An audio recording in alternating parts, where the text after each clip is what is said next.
Mga kababayan, kamusta po? Si Kamanong po, nagbabalik na naman po muli para po magkomento po sa inyo dito po sa Tambayan Makabayan. Magandang umaga po muna sa inyo, tanghali, hapon, gabi, at madaling araw po sa atin lahat. Sana po nasa maayos po tayong kalagayan, mga kababayan. Mag-umpisa na po tayo, komentuhan po natin mga tambay, ito pong balita. Lalo-lalo po yung binunyag po ni Retired Associate Justice Carpio mga tambay.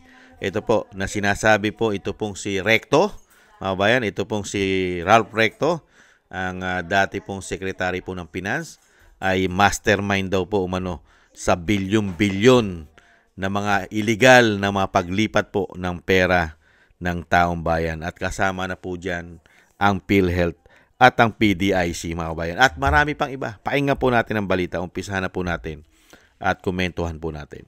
Grabe sila pagdating sa pera.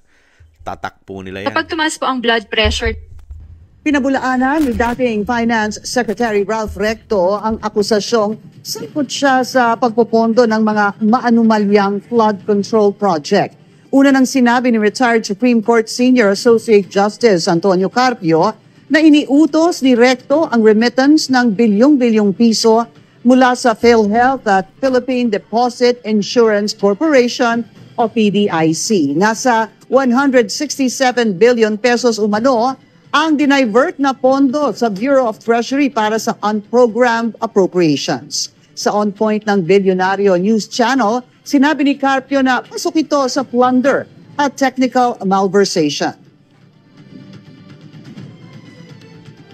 Technical malversation is a situation where the law there is a law saying that this money should be used to build schoolhouses. You use the money to build a bridge. You did not steal a single centavo. That is technical malversation because the law says you build a house, schoolhouse. And that's a law. You have to obey that. The law says this should be used only for operations of PhilHealth. You used it for flood control.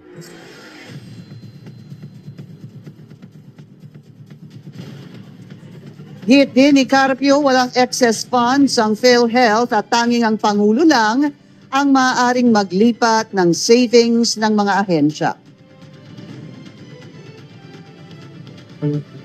If you talk of excess, that means you don't need it for that year. But so many hospitals have not been paid. So many private hospitals are closing because PhilHealth hasn't paid them.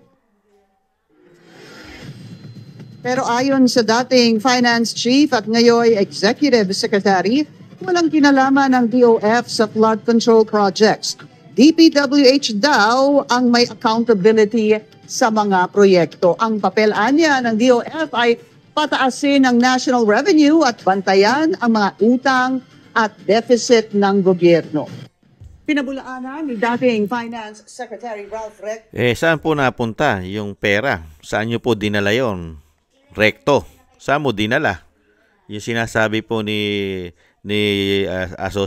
Senior Associate Justice Antonio Carpio, yung total po na sinasabi po galing po sa PDIC at sa pera po ng PhilHealth na contribute po yan ng taong bayan ng mga miyembro ng PhilHealth. Nasa 167 billion. Saan nyo po dinala yan? Kung wala po pala kayong kinalaman yan. Diyan at yan sinasabi mo, lalo-lalo ang flood control, ay sa DPWH. Saan nyo dinala ang mahigit 167 billion? Hindi po ba? Sana po ituloy-tuloy po ito at kasuhan. Hindi po ba? At humanap po ng matinding ebidensya dahil may kakayahan po ito si Retired Justice Carpio na kasuhan po itong mga demonyong magnanakaw po sa ating bansa. Dapat po makasuhan ito. Hindi po ba? At sana po hindi lang po puro salita rin. Ito pong si Retired Justice Carpio. Seryosohin po sana niya itong issue na ito. Kung talaga po siya kung siya po ay talagang lumalaban sa korupsyon, ito po si Justice Carpio, mga kabayan, dire-diretsuhin po nila At ito po ay talagang paimbestigahan o sinasabing sampahan ng kaso hanggat maaari ay dalin po sa Korte Suprema ang issue na ito. Dahil napakatindi po pandarambong ito. Korupsyon, plunder, at kung ano-ano pang pagnanakaw ng kaba ng yaman ang ginawa po nila. Matindi pong pagtataksil yan. Hindi po yung ginawa po nila pagnanakaw na yan. Grabe, nakakahiya. Ubod ng yaman na ng mga taong ito. Maanluan na ang buhay nito. Sagana-sagana na sa pera ang mga hayop na ito. Pero grabe pa sila. Walang kabusugan. Kaya po talagang matatawag mo ang mga taong ito umano ng mga buhaya, baboy. Pagdating po sa kagahaman sa pera umano ng mga walang yang ito, ng mga hindot na ito. Nakakalungkot po. Puro numero po ng pera ng taong bayan ng mga Pilipino ang ginawa po sa atin ng mga taong ito na sinasabing mga lingkod bulsa, lingkod bayan, pero naging lingkod bulsa po ang mga hayop na ito. Umano. Nakakalungkot. Walang nangyari sa mahigit 3 taon nilang panunungkulan. Ang nangyari lang po, ang napakalaking nakita natin pangyayari, ay mawalan po tayo ng bilyong-bilyong pondo na ating buwis at nailalagay lang po sa kanilang malalaking vault umano. At karamihan pa ay nilalagay po nila sa mga online business nila na tinatawag na mga cryptocurrency. Hindi kaya sa mga para po maging malinis yung mga pera na yan. Nilalagay po nila karamihan yan. 'Di ba? Sa mga sinasabing mga internet o sinasabing online, 'di po ba? Yung parang mga Bitcoin na yan, 'di ba? Para luminis din ang mga nakaw nila. Hindi naman po nila lahat maitatago yan, mga tamay, ng basta-basta na lang na lahat po ay dadali nila yan sa bansa kung saan po maluwag ang korupsyon at sinasabing malinis ang money laundering. Hindi po ba? Yung mga hayop na yan. Grabe. Grabe po ang ating bansa. Yan po ang legasiya na iiwan sa atin ng mga hayop na yan. Puro pagnanakaw. Ang nakakalungkot lang po, puro expose. Lagi pong nakikita natin, naririnig, ini-expose po nila ang korupsyon pero wala naman po nangyayari. Expose lang na expose, imbestiga lang ng imbestiga, pero ilang buwan na, wala pa rin napapakulong na malalaking isda. Katulad po nito, in-expose ngayon si Recto.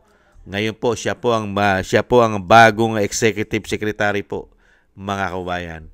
Dati po siyang Secretary of Finance nung mangyari po ang mga aligasyon na yan na daan-daang bilyon ang issue po, mga kabayan. At sa tingin niyo po ba, mga kabayan? At sa tingin ba natin, paniniwalaan natin ang mga alibay ni Recto dito po sa pera na ito na hindi po niya masagot kung saan po at saan ginamit ang mga paglipat na pera ng taong bayan sa PDIC, sa PhilHealth. Nagkaproblema na nga po sila sa PhilHealth, di po ba? Dahil talagang mali at illegal ang paglipat ng pera ng PhilHealth. Mismo ang Korte Suprema ay pinasasauli na po sa PhilHealth. Dahil nga po, wala pong excess fund ang PhilHealth. Dahil napakarami po pong ospital at mga kababayan natin na kailangan po ang tulong ng PhilHealth. Lalong-lalo po sa malaking gastusin natin sa ospital. Hindi po ba? Sana po, mga kabayan, tutukan po ito. At yung sinasabi nga natin na ito pong si Associate Justice Carpio, mga kabayan, si retired justice, ay sana po, hindi lang po puro exposure at puro expose. Sana po, may kakayahan po kayo. Laliman nyo po ang investigasyon at sampahan po ito hanggat maaari. Kung matino po ang ating sandigang bayan o matino po ang ombudsman, eh sana po kung matino, kung hindi po magkakaroon ng kampihan at sinasabing matatabunan lang po ito dahil kailangan po nilang proteksyonan ang bawat isa sa kanila dahil lahat po sila ay may issue ng korupsyon. Hindi po ba? Magmula kay Bongit hanggang sa baba, may issue po ng korupsyon ang mga demonyong yan, umano. Thank you po. Sana gusto po ng ating tambayang makabayan sa YouTube at TikTok. At ganun din po sa mga subscribers po natin, sa mga nagbibigay po ng tulong, sa mga nagko-comment, like, share, and subscribe. Shoutout po sa inyo lahat. Maraming salamat po. Ingat-ingat po kayo, lalo-lalo po sa inyo po mga paggawa. At ganun din po ang panalangin po natin. Magsama-sama po tayong manalangin at magdasal na sana po tayong lahat po ay maingatan, ang pamilya Duterte at ating buong sambahanan ay maingatan po sa kapahamakan. At madugtungan pa po ang buhay at kalakasan ng dating Pangulo Duterte at makalabas na po siya sa lalong mabilis. Maraming salamat po sa mga dasal natin mga kabayan at sa mga dasal po ninyo. Thank you po mga kabayan. Ingat-ingat po tayo. Paalam po muna. Bye-bye.